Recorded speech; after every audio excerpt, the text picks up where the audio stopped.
Good evening, you're watching 7 at 7. I am Preeti Choudhry. Let me quickly take you through our top stories at this hour.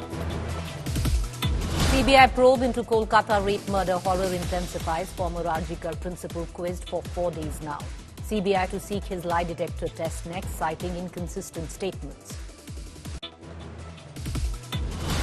Kolkata rape victim's family makes a big charge, says daughter's cremation hastened to destroy evidence.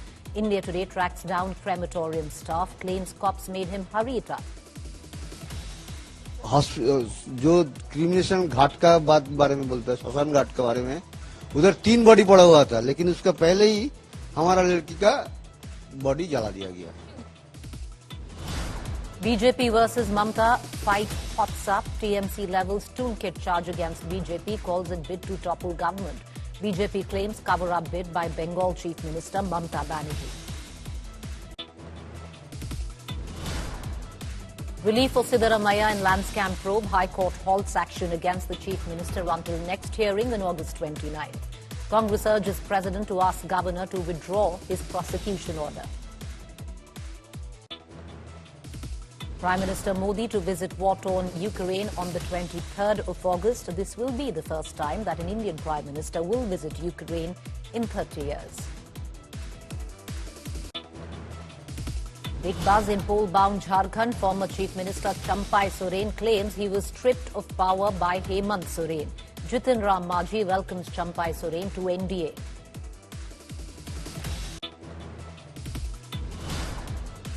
Lateral entry row escalates. Government rejects Rahul Gandhi's lateral entry allegation, says lateral entry began under UPA. Hypocrisy jibe fired at the LOP.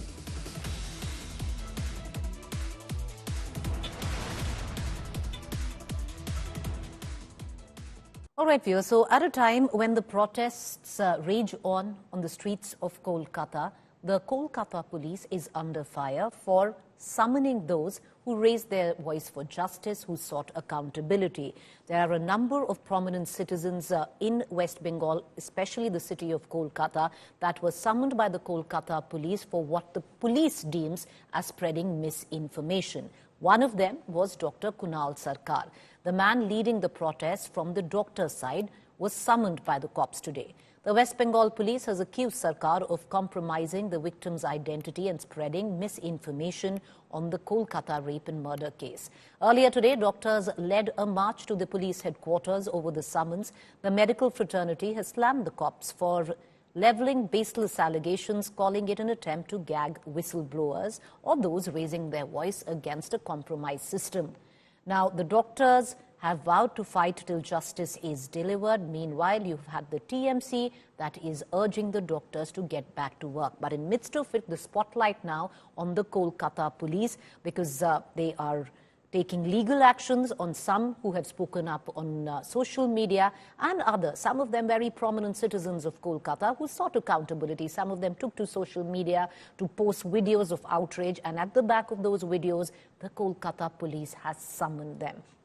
Now, like I pointed out, one such person was Dr. Kunal Sarkar. He, in fact, last week itself was on my show where he spoke of multiple factors that worked in compromising the current case and investigation. Listen in. Dr. Kunal Sarkar, away from the politics and this current case, is there now a definite need for a larger law which governs the safety of our health workers? Absolutely. There is a need of a law, Preeti, but I think how can we have laws when in a civilized society we cannot have a transparent, logical, straightforward investigation of a banal and blasphemous crime without giving into these aimless political distractions? The best way to divert the court of justice today would be to succumb to the political whataboutery. There should be only one objective right now, and that objective is the city, the state, the government should be completely steadfast in having a transparent investigation of this case. There has been enough knee-jerk reactions. There has been enough distractions. And once we have a closure on this case, we need to sit back and discuss what constitutes professional management of hospitals. We need to sit back and discuss what constitutes doctors' safeties in the workplace. But that cannot be at the cost of hijacking with this political agenda, hijacking yet another human crime and a human sacrifice. Precious time is being lost. The weight of evidence is getting eroded. And very shortly, all this will simply be washed away from public memory as Yes, sir. yet another abortive incident of a helpless girl seeking justice. All right, so joining me right now is Dr. Kunal Sarkar. He's an eminent heart surgeon. He's been very vocal about the case and he was summoned by the Kolkata police. He's not alone. There have been many others. Even a TMC Rajya Sabha MP was also summoned by the Kolkata police. Dr. Kunal Sarkar, the allegations, he's with us right now. Appreciate you joining us, Dr. Sarkar. I believe you were summoned by the Kolkata police. Can you take us through on what were the reasons on which you were summoned? Because officially we are told it was for spreading misinformation. Look, it's almost reads like a little bit of PG Woodhouse because they were misinformed about their misinformation. Because what they basically did, they picked two of us up. I think two people who've had, for varying reasons, a decent social media viewership. They have been heard, and what they have said has been discussed. Whatever. So they had two premises, Preeti. One premises was that they had some kind of generic complaints. One generic grievance they have was that repeated divulging of the girl's identity. Now that is bad enough, but you see, the times have been so peculiar. The girl's identity has been revealed inadvertently not less than 3 times by the Calcutta police themselves. The girl's identity has been revealed at least twice by honorable members of parliament who belong to the ruling dispensation. And then, what has happened is sometimes out of mischief, sometimes out of carelessness, a whole lot of people discussing this case especially on Bengali social media, have taken liberty to post photographs and give her names. That's, fair enough. But you cannot single out two people and start making generic complaints because none of us, whatever conversation we've had, that, rightly or wrongly may have gathered a large enough audience, but neither of these two people summoned today had anything to do with diverging identity. And the second thing they said was that spreading rumors. Now, we did not go into the depths and details that how do you define a rumor? What exactly is a rumor? Because when you don't have facts, when you don't have updates, when you have all these hearsay going around political conspiracy theories, there are bound to be, a whole lot of fragments of information hanging around in the air. And we are concerned, we do listen fairly avidly to the national media, to the local media. I really think this rumor mongering has been expanded, exaggerated out of scale. And again, once again, there was no specific instance where either myself or my colleague who was taken today, Dr. Goswami, could be pointed out. So, they were very cordial, they were very friendly. They, in the very beginning of the conversation, they just brushed aside the summons and said, let's discuss the fact that all the society is aggrieved, Calcutta is fractured, people are feeling unsafe, they are feeling insecure, and how do we go on repairing these broken bonds in society? So the rest of the discussion was on these lines. And that forced me to make a comment. I said, look, these are very warm, sincere discussions. But this is almost like you asking somebody, inviting somebody to a birthday party by issuing a summons. So I don't even think that the police department does it very often. We could have had as a civil conversation, because you've seen the photographs, there were depict videos, there were 100,000 people accompanying us. The whole of central Calcutta was in a state of paralysis. The whole media, the 100,000 people, mostly of medical fraternity, they were with us. So was it necessary to cause this social aggravation again, as if we've not enough? So I don't really suspect their intention, but I really think they are getting so far they have got their public relation methods very wrong. And we have Right. said it in no uncertain terms that in future, anything related to like this, you want to speak to us, you want to speak to a doctor, you want to discuss certain thing with a journalist, with a YouTuber, learn to have a social engagement, a civilized social conversation. Why do you Right. need this Vietnam-like posturing of issuing summons? There were about 5,000 policemen, 100,000 people on the road. God knows how many layers of barricade there were. So honestly speaking, it probably made for exciting television, but all of it was largely unnecessary waste of resources. But Dr. Sarkar, the fact is you're an eminent personality. There was much talk that you're going to be fighting the election the last time around. And just one day before the Independence Day, you put out a video which goes viral. And you actually call the Kolkata police chaprasis of the current dispensation. So I'm clear there must be something that they've taken heart on that account. But coming to a bigger question, Dr. Sarkar, which is misinformation. Because like the Sushant Singh Rajput case, there's been fair amounts of misinformation in this case as well. And the allegations are that some, even though citizens who meant well, started perpetrating and putting, out there information which wasn't coherent or correct. Therefore, spreading in terms of rumors and outrage which came at the back of incorrect information. Yeah, you see, I mean, the first person who is credited with spreading fake news as a social tool was actually a long time back. It happened to be Alexander the Great. He used to do it before each and every of his campaign. So it is almost a historical phenomenon, nothing new. It's only the technology has changed. But the question is, fair enough, that is an important point. But if you have singled out two people who made some comments, then do bother to be specific. Because Dr. Goswami, my other colleague who was summoned, he's in the government sector. Now he's made a lot of this. He's discussed the postmortem report in reasonable detail in the media. Now that report was made available to him by the family. And most of his comments, there was some misspelling about a milligram and a milliliter, stuff like that. But honestly, there wasn't much to debate about that. So there are points specific for which I'm sure police around the country has cyber cells, cyber security. You have all these people who are flushing out and verifying fake news.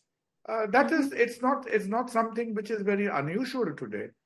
But that is fair enough. But you look at the matter in very simple perspective. Only the other day, when a football match was cancelled, you had a stadium of 150,000 people sitting in an empty stadium just to protest. There are more street protests planned later on in the week. True. So as if the city is still boiling and simmering. No, And there are no two ways. Dr. Sarkar, there are no two ways that Kolkata is raging on, and it should, keeping in mind what's happened. The charges are that certain people who are prominent enough to be taken very seriously and should have weighed their words, in terms of revealing the identity of the victim, one, in terms of making public an autopsy report, two, are both illegal to do as per the Supreme Court. And number one. And number two, because if one misinformation by someone who's perceived to be very informed is put out there, then it takes a life of its own because it's believed by that many people. And the echo chambers, you and I both understand, are very sensitive at this point of time. No, your points are quite logical. Nobody debates. That is a very common sense point in civil society. But as I told you, Preeti, to the point in specifics, that the two people they had summoned, myself and the other chap, None of us had anything to do with revealing the information. And by the time the autopsy was discussed or whatever, yes, you have a point that unless it is made through sort of kosher channels, should the autopsy been discussed? I'm not so sure about that. But the autopsy, honestly speaking, is widely available. I think it's available as a reference document in the internet right now. It is available. It is available. It is available in the forum. And if there was a factual point in question that you had a point, you're welcome. But there are ways and means of raising it. Is it important to paralyze a city by provoking a situation, having 100,000 people parade behind two real, sort of very ordinary doctors? The whole of central Calcutta comes to a halt. I think in these days of technology and communication, there would have been other sensible ways of doing it. Well, you're very right, especially at this point of time. There are other ways of doing it. Let me ask you a political question, Dr. Sarkar, because the TMC and all, of course, one would hope that the Kolkata action and the politics is not connected, but is alleging that you have been a left sympathizer and therefore are trying to whip up emotions at a very sensitive time against the incumbent. Preeti, I have had nothing to do with the left. It's like asking a tiger to be vegetarian. So I've never been remotely a leftist in my life. The only leftist person I ever admired in my whatever little smattering of history has been Ho Chi Minh, and that is where it stops and ends. So I've never had any kind of left leanings. Yes, I have leanings towards. I reserve my right of criticizing, commenting, appreciating of what happens in life and living around us. If there is something funny being done by the left, by the right, by the far right, by the loony left, I reserve my citizens' independence to call it out without carrying any label on myself. I do not. There has been n number of situations, be it medical, non-medical, social. We have called out the BJP n number of times as well. And I has been one of the biggest upholders, like it seemed to be a crazy health scheme that TMC brought around called Swasth Sathi, where 10 crore people were given. We criticized it, but we supported it as well. Okay. We were one of the fewest people who So you hold no candle for the BJP or the left, you're saying? I hold no candle for anybody. I just carry a little torchlight in my pocket. Whenever I feel an issue merits it, I shine the light on the merits and the substances of that issue. In hindsight, Dr. Sarkar, my final two questions now. Do you... Of course, the manner in which the Kolkata police is reacting, especially by issuing legal notices at this point of time, summoning people who are raising their voice, is bizarre, one.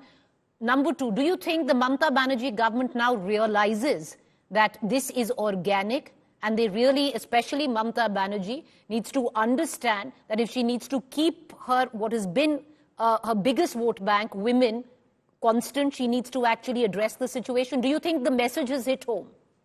I think, well, I'm not sure. I think the message is there, but whether the message is hit home is the million-dollar question. And this is a big paradox, Preeti. I think you summed it up very nicely. Why is this a big paradox? You consider Mamata Banerjee herself, a person who resurrected herself after more than 20 years of political oblivion, a person who is a product of public engagement and public movement. Whoever, I think you will struggle to mention the second figure in contemporary Indian history who has done this. So it is baffling that how a person with Mamata Banerjee's political track record and political upbringing is a kind of distance from the pulse of the people today. And it is not, forget about all the political wisdom and theory. I think for restoration of normality, Bengal is not swimming in a sea of plenty anyway. If we have an unproductive week, it will paralyze the state. So for the sake of our life and living normality, giving the middle class people of our state some comfort, some confidence, I think the source of the public connect has to be the Chief Minister herself. No one else can fit into that role. No one else can. Right. Dr. Sarkar, final question. For somebody who himself is a doctor and you've been this vocal, summoned by the cops today, the larger question, is it time now for the doctors to go back to the hospitals, or do you think there is still, reason to be out there and protesting? Preeti, I am absolutely, if this distraction didn't take away 2 to 3 days of our schedule, we were actually starting an engagement and conversation with with those places like Arjikar, etc., who are the epicenters of this disturbance. Because look, as you realize very well, that doctors will have to have a balance between their protests and the patients. Bengal, the people of Bengal are tremendously dependent on the government hospitals, more so than any major Indian state.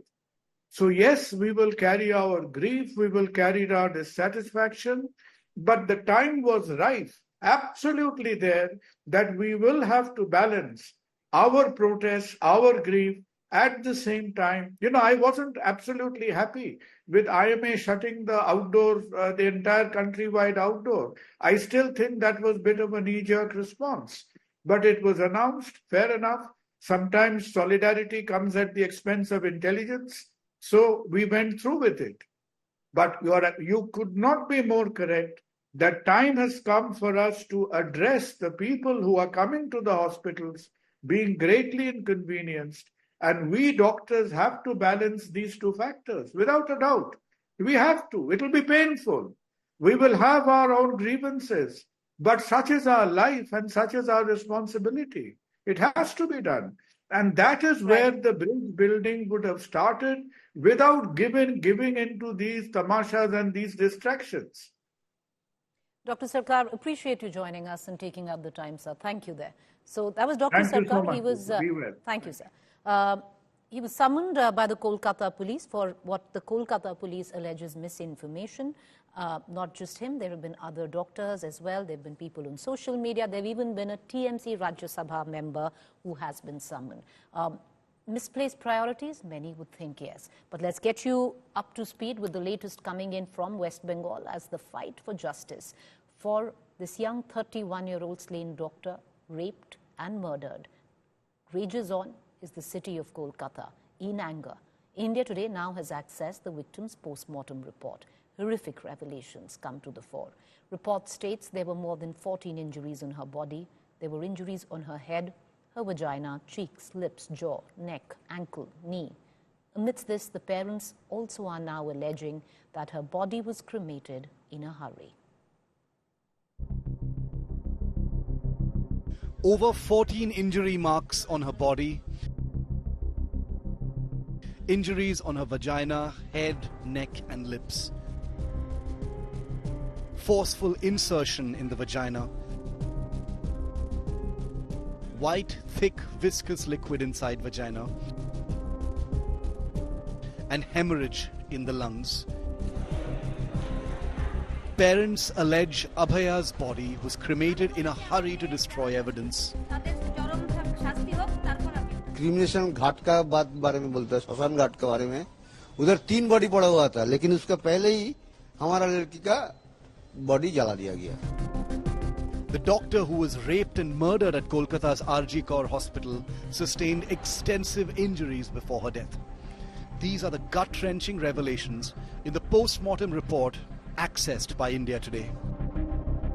The cause of death has been determined to be manual strangulation associated with smothering. The lawyer representing the victim's family has claimed that she might have been murdered elsewhere and not at the hospital. CBI को ये शक हुआ है कि murder वहां पर नहीं हुआ, दूसरी जगह पर मर्डर होके बॉडी वहां पर डाल दिया. अगर ये है तो ये बहुत गंभीर बात है. The lawyer claims more people may be involved in the rape. Doctors ने जिन्होंने पोस्टमार्टम रिपोर्ट देखा, उनका ये ओपिनियन है कि ये अकेला कोई आदमी के लिए करना संभव नहीं है, इसके पीछे जरूर कोई 2-3 आदमी होंगे। तो अस्पताल को जो जिम्मेदारी था, हमारे घर में हमारा बेटी मर गए, तो हमारा कोई जिम्मेदारी नहीं है। The parents of the victim are alleging a wider conspiracy behind her murder. They claim that the body of their daughter was cremated in haste, contradicting statements given by the Kolkata police and government. একটা দুটো ঘটনা যদি কখনো ঘটে আমরা সঙ্গে সঙ্গে action নিই। আমরা চাই এই ধরনের ঘটনা যাতে না ঘটে, তার জন্য ফাঁসির দাবি করছি, যে দৃষ্টান্তমূলক শাস্তি হোক, যাতে আগামী দিন কেউ এই কাজ করতে সাহস না পায়। जो क्रिमिनेशन घाट का बारे में बोलता है, श्मशान घाट के बारे में, उधर 3 बॉडी पड़ा हुआ था, लेकिन उसका पहले ही हमारा लड़की का बॉडी जला दिया गया। टाइम में तो हम लोग तो क्या बोले, हम लोग तो पूरा चूर हो गया। The victim's family also questioned why the suicide theory was floated at first.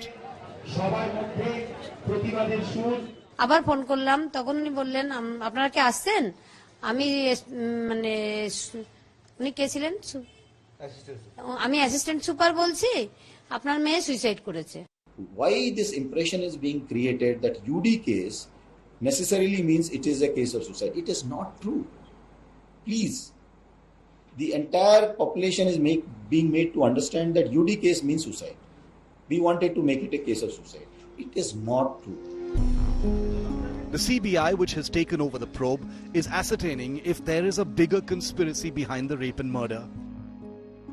So far, only one suspect, Sandeep Roy, a civic volunteer hired by the Kolkata police, has been arrested.